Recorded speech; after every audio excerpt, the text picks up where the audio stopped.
This week, a jury found Meta and YouTube negligent in the design of their platforms. This makes the first social media addiction case ever to reach a jury verdict, with thousands of similar lawsuits waiting in the wings.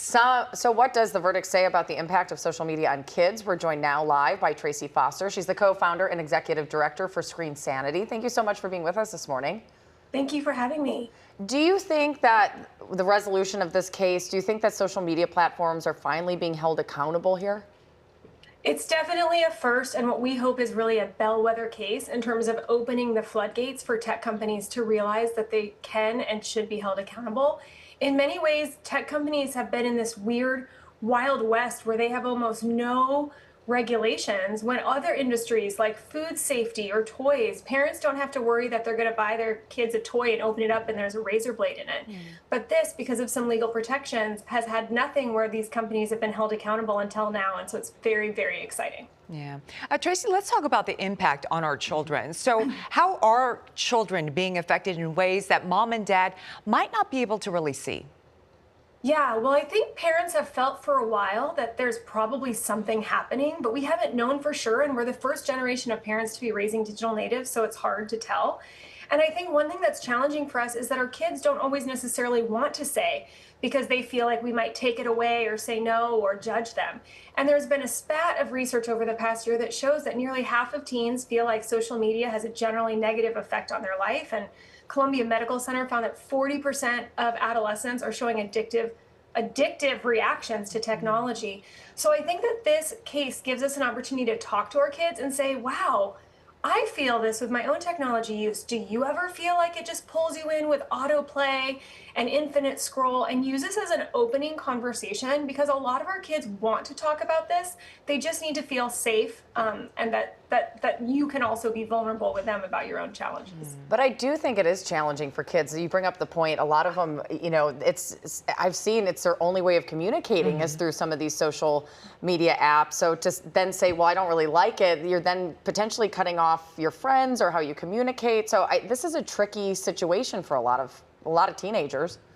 It really is. Oftentimes I describe it as a double bind, because what's hard is this is not like smoking. A lot of the coverage of this case has said this may be like big tobacco type situation, and hopefully it does lead to regulation and policy and accountability for those companies. But I think what's different is with smoking, every incremental puff is bad.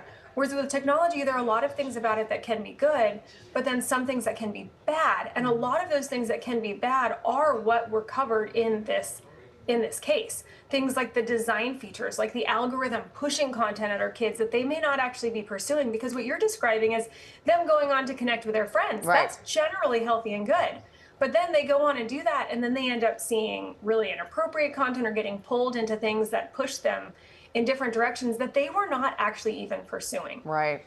Well, despite what's happening on these platforms, Tracy, let's boil it down. What can parents do to help make it safer for their children, to protect their children? Yeah, the first thing is, I would say, if your kids are younger, as much as you can do to delay the introduction of smartphones or social media.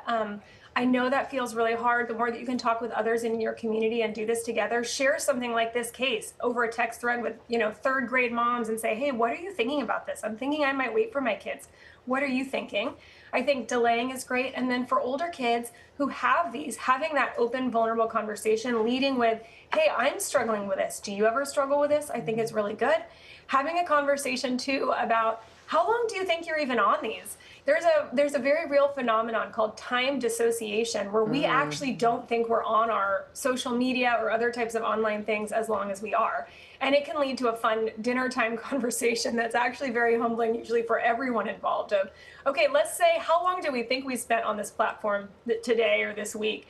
And then let's actually look at our data and have a conversation about why do we think that is.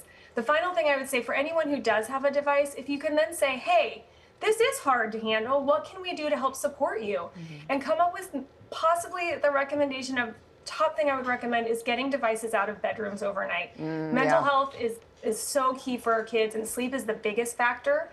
And 80% of our kids are checking their phones when they should be sleeping. So saying, hey, we know this is so hard. Why don't we experiment with this for a while? I think that could be incredibly powerful. I think it's all great tips advice, and great conversation starters. Tracy, thank you so much for being with us this morning. Thank you.